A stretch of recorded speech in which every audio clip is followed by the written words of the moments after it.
Break के बाद बहुत स्वागत है आपका। उत्तर प्रदेश में उपचुनाव से ठीक पहले सियासी पारा काफी चढ़ गया है। अलीगढ़ पहुंचे मुख्यमंत्री योगी आदित्यनाथ ने एक बार फिर से दोहराया कि अगर बटोगे तो कटोगे। इस दौरान उन्होंने कांग्रेस समाजवादी पार्टी पर निशाना साधा। योगी ने कहा कि कांग्रेस जब भी सफल होगी लोगों को विभाजित करके होगी।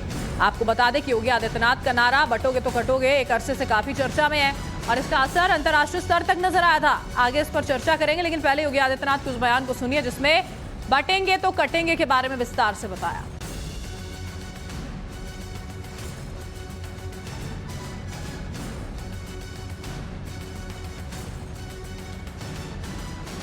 कांग्रेस जब भी सफल होगी आपको विभाजित करके सफल होगी। अब इसीलिए मैं कहता हूं बटिए मत, बटे थे तो कटे थे।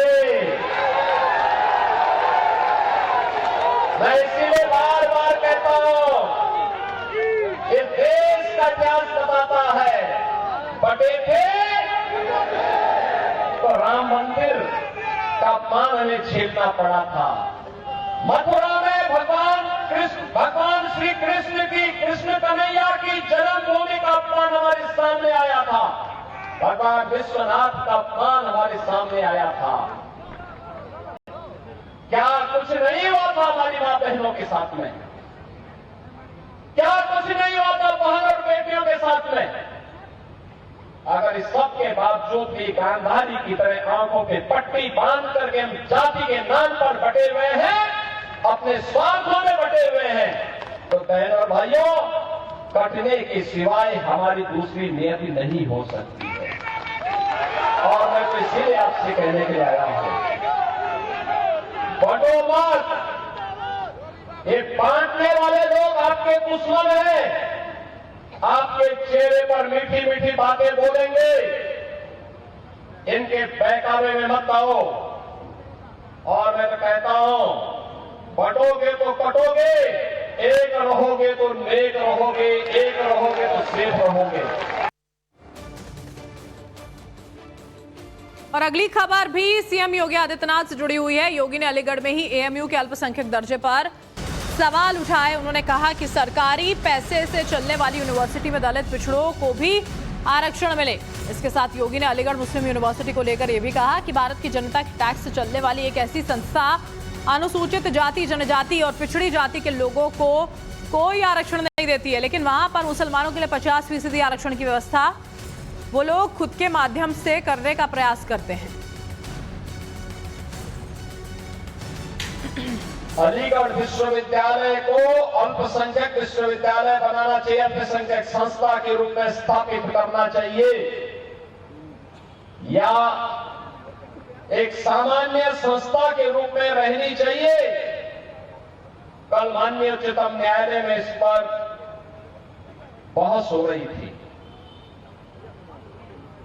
आज याद करिए ये कैसे हो सकता है कि भारत के संसाधनों से पलने वाला, भारत की जनता के टैक्स से चलने वाला एक ऐसा संस्थान जो अनुसूचित जाति, जनजाति और पिछड़ी जाति के लोगों को कोई आरक्षण नहीं देता है, लेकिन वहां पर मुसलमानों के लिए 50% आरक्षण की व्यवस्था वे लोग अपने स्वयं के माध्यम से करने का प्रयास करते हैं। और यही मामला चल रहा है माननीय उच्चतम न्यायालय में।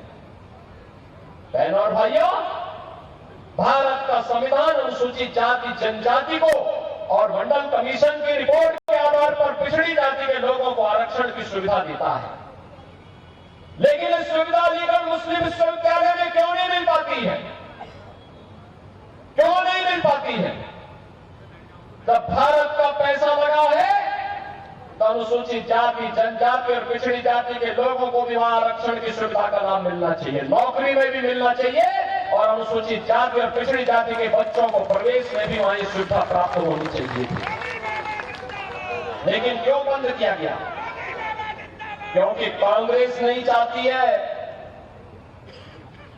समाजवादी पार्टी नहीं चाहती है, बहुजन समाज पार्टी नहीं चाहती है, क्योंकि इन सबको वोट चाहिए। वोट बैंक को बचाने के लिए लोग आपकी भावना के साथ और राष्ट्रीय एकता और अखंडता के साथ खिलवाड़ कर रहे हैं।